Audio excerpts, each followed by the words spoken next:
Hello, मैं आपका host विवेक एक बार फिर से आपके सामने। आज का जो हमारा टॉपिक है वो नारकंडा टूरिज़्म के ऊपर बेस्ड है। तो आज हम कोशिश करेंगे how we can develop Narkanda as a complete tourism destination. तो जिसके तहत हमारे पास नारकंडा में adventure tourism, agro tourism, cultural tourism, wild life tourism और सस्टेनेबल टूरिज़्म आता है। तो आज की डेट में नारकंडा में बहुत सारे लोकल कम्युनिटी टूरिज़्म से जुड़ी हुई है। कहीं ना कहीं सबको इसे एक प्रॉपर और सस्टेनेबल तरीके से करना होगा ताकि ये लॉन्ग टर्म टूरिज़्म रहे और नारकंडा एक बेस्ट डेस्टिनेशन के रूप में सामने आए हिमाचल में और इंडिया में। ओके। तो इसके लिए पहला जो स्टेप है, हमें एक विज़न सेट करना होगा कि हम क्या करना चाहते हैं।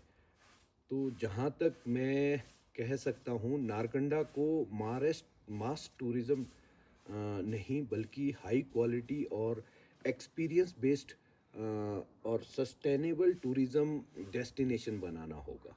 तो उससे क्या हो जाएगा कि एक तो क्वालिटी टूरिस्ट का फ्लो बढ़ेगा और आपके पास लॉन्ग स्टेज आएंगे, लोग आएंगे, वो ज़्यादा दिन यहाँ रुकेंगे और साथ साथ आपकी लोकल इनकम भी इंक्रीज़ हो जाएगी। और जब एक विज़न होगा तो कहीं ना कहीं आपकी नेचर की प्रोटेक्शन भी हो जाती है, जो सबसे जिसका हमें सबसे ज़्यादा ध्यान रखना होता है।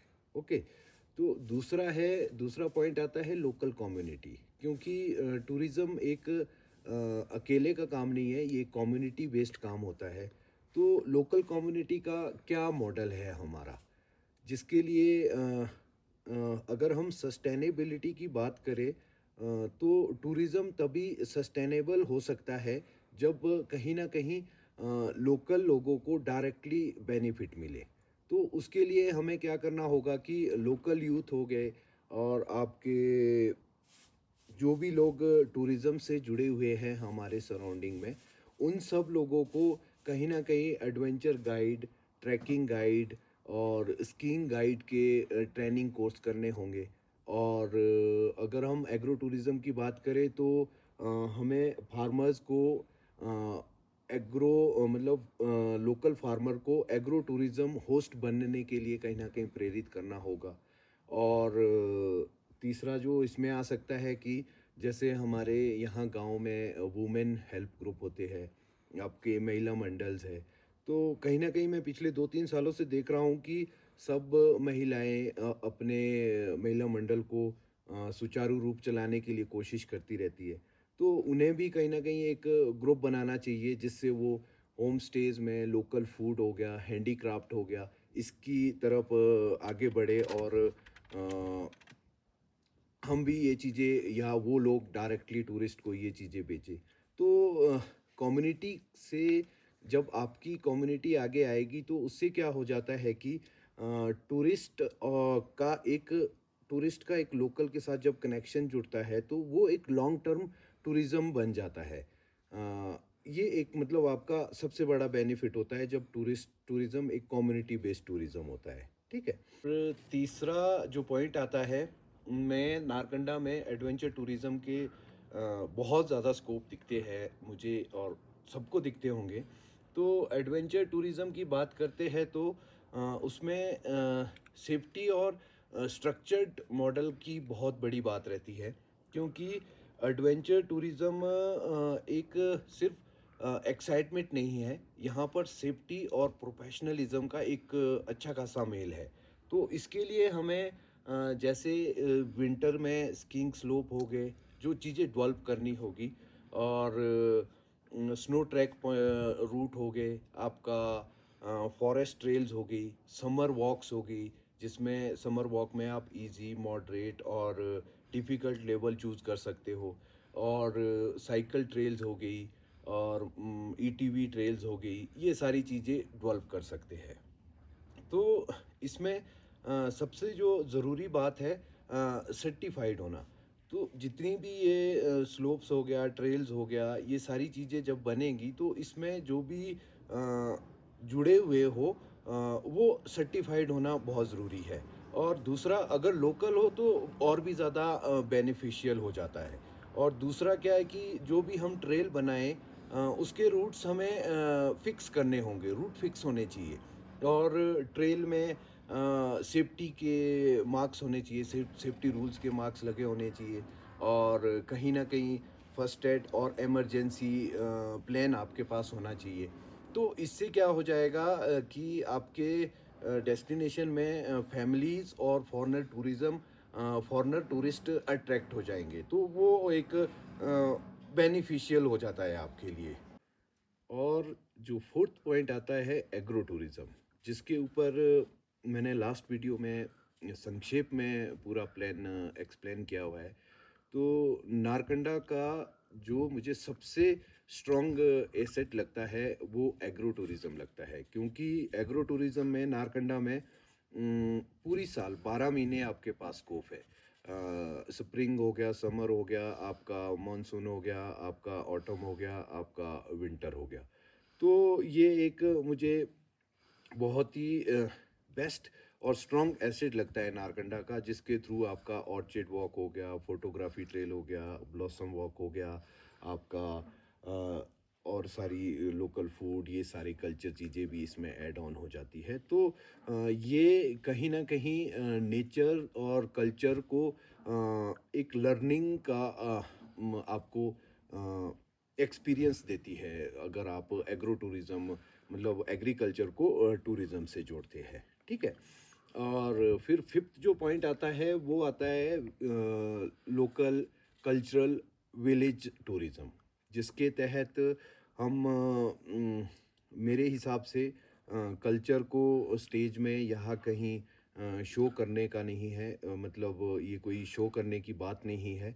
कहीं ना कहीं हमें डे लाइफ में एक्सपीरियंस करना चाहिए, कल्चर को साथ लेके चलना चाहिए।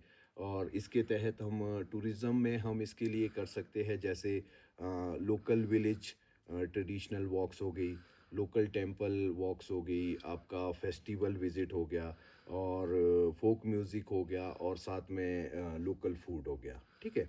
बट ये चीज़ें कहीं ना कहीं हम एक रूल फ्रेम के अंदर कर सकते हैं, क्योंकि मैं भी यहीं से बिलोंग करता हूँ। तो हमें गांव और गांव की सभ्यता और मंदिर की के कुछ नियम होते हैं। तो हम उन सबको एक रूल बुक में ढाल सकते हैं, ताकि उसी के तहत वहाँ टूरिस्ट पहुँचे, किसी लोकल के दिल को भी ठेस ना पहुँचे, और टूरिस्ट उन चीज़ों को जी सके। तो ये जो है स्पेशली विलेज टूरिज्म जो है, इसका एक डेस्टिनेशन के लिए ना बहुत ही बड़ा इम्पैक्ट रहता है। तो ये क्या होता है कि टूरिस्ट को आपको एक इमोशनल कनेक्शन जुड़ जाता है टूरिस्ट का डेस्टिनेशन के साथ, जब वो कहीं गांव में जाता है, वहाँ के लोकल फेस्टिवल ज्वाइन करता है, वहाँ के मंदिरों को देखता है, और वहाँ के कल्चर, रीति रिवाज और वहाँ के खाने को खाता है। और किसी डेस्टिनेशन की सबसे स्ट्रॉन्ग बात यही होती है कि आपका इमोशनल कनेक्शन कितना स्ट्रॉन्ग है टूरिस्ट के लिए। इसीलिए वो डेस्टिनेशन एक फेमस डेस्टिनेशन बन सकती है। और फिर उसके बाद हमारे पास सिक्स्थ पॉइंट आता है वाइल्ड लाइफ और बर्ड वॉचिंग टूरिज्म। तो नारकंडा में इसकी बहुत ज़्यादा स्कोप है, और मैं इसको कहूँगा लेस इन्वेस्टमेंट, मोर हाई वैल्यू टूरिज्म, जिसको बोल सकते हैं आप वाइल्ड लाइफ टूरिज्म को। तो इसके लिए हमें कुछ चीज़ें डेवलप करनी होगी, जैसे अर्ली मॉर्निंग गाइडेड वॉक हो गया, बर्ड वॉचिंग साइटिंग स्पॉट हो गए, आपका नेचर फोटोग्राफी स्पॉट हो गए, और साथ में साइलेंस जोन हो गए, कुछ प्लास्टिक फ्री जोन्स क्रिएट करने पड़ेंगे। तो ये सारी चीज़ें जब डेवलप हो जाएगी, वो आपके डेस्टिनेशन के लिए नेचर लवर और फोटोग्राफर्स और कहीं ना कहीं रिसर्चर को अट्रैक्ट करेंगे। तो ये भी एक बहुत ही अच्छा एसेट है नारकंडा के पास। नेक्स्ट आता है कैंपिंग और नेचर नेचर रिलेटेड स्टेज। तो ये एक लग्जरी नहीं है, बट कहीं ना कहीं ऑथेंटिक स्टेज रहते हैं। तो हम नारकंडा में और इसकी सराउंडिंग्स में कुछ लिमिटेड लोकेशन चूज़ करके वहाँ पर इको कैंप्स लगा सकते हैं और वहाँ की साइट्स ऐसे डेवलप कर सकते हैं कि लिमिटेड टूरिस्ट जाएगा, एक नाइट का स्टे करेगा, सारा सेटअप जाएगा और सुबह के लिए वो उठ जाएगा।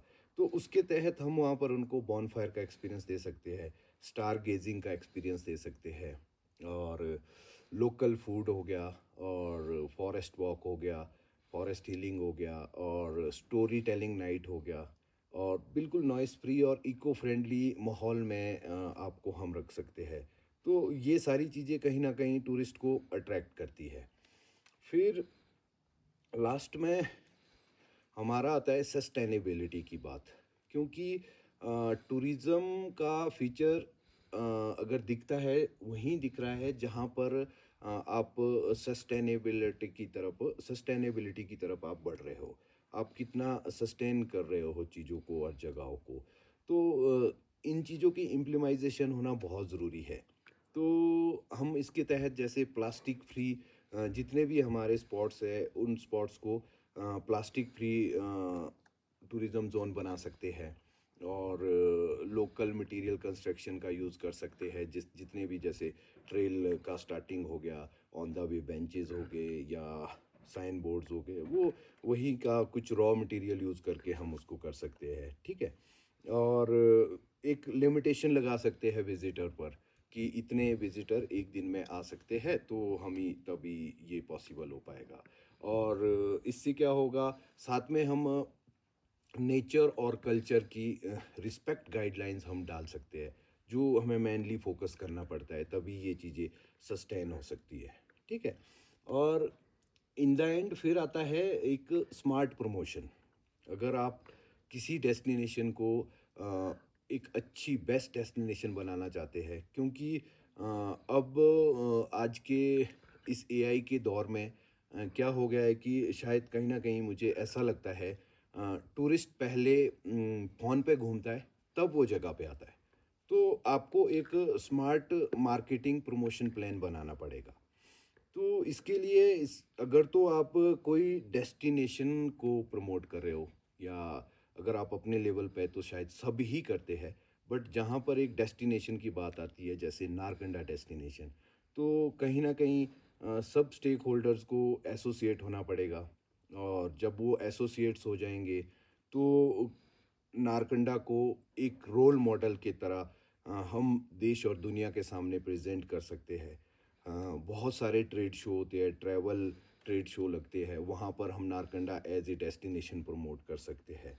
और इससे क्या हो जाएगा, आप साथ में सोशल मीडिया में एक प्लेटफॉर्म बना दो, वहाँ पर नारकंडा की रियल स्टोरी, नारकंडा क्यों घूमने आए, किन किन सीज़न में आए, ये सारी चीज़ें, मतलब सिर्फ ओनली फॉर ए डेस्टिनेशन। तो जब डेस्टिनेशन के ऊपर काम हो जाएगा तो ऑटोमेटिकली ट्रस्ट बिल्ड होता है कस्टमर का और कहीं ना कहीं जब ट्रस्ट बिल्ड हो जाएगा तो जो भी स्टेक होल्डर्स जुड़े हुए हैं तो उनकी बुकिंग्स में इंक्रीज आएगा। जहाँ तक मैं कह सकता हूँ, टूरिज़्म कोई अकेले चलाने का काम नहीं है, ये एक कम्युनिटी बेस्ड काम है। तो कहीं न कहीं कम्युनिटी ही आगे आके एक जगह को प्रॉपर डेस्टिनेशन बना सकती है, ठीक है? तो अगर हम एसोसिएट्स हो जाएँगे, तो हम गवर्नमेंट के साथ पैरेलल चल सकते हैं। उनसे हम यहाँ पर जो भी हमारे से रिलेटेड जैसे स्कीइंग ट्रेनिंग हो गई, गाइड ट्रेनिंग हो गई, आपका गार्बेजिंग और इसकी ट्रेनिंग हो गई, फर्स्ट एड और इमरजेंसी की ट्रेनिंग होगी। तो जब कम्युनिटी जाएगी तो ऑटोमेटिकली गवर्नमेंट को भी आगे आना पड़ेगा और यहाँ पर कैंप्स लगेंगे। तो ऑटोमेटिकली आपका बेनिफिट होगा, आप लोग सर्टिफाइड हो जाएँगे, ठीक है? और इन द एंड फिर क्या होता है, एक प्रॉपर टूरिज़्म इकोसिस्टम बन जाएगा और जब वो इकोसिस्टम बन जाएगा तो एक जगह के लिए आपके माइंड में प्रॉपर क्लियर ब्रांडिंग आएगी। क्लियर ब्रांडिंग आएगी कि नारकंडा एक ही मैसेज है और एक ही मैसेज हर जगह पर, एक ही मैसेज जिसको कहते हैं नारकंडा ऑर्चिड्स, एडवेंचर, कल्चर और स्नो। कोई कंफ्यूजन नहीं, क्लियर आइडेंटिटी आइडेंटिटी मतलब मिल जाएगी नारकंडा एज ए डेस्टिनेशन।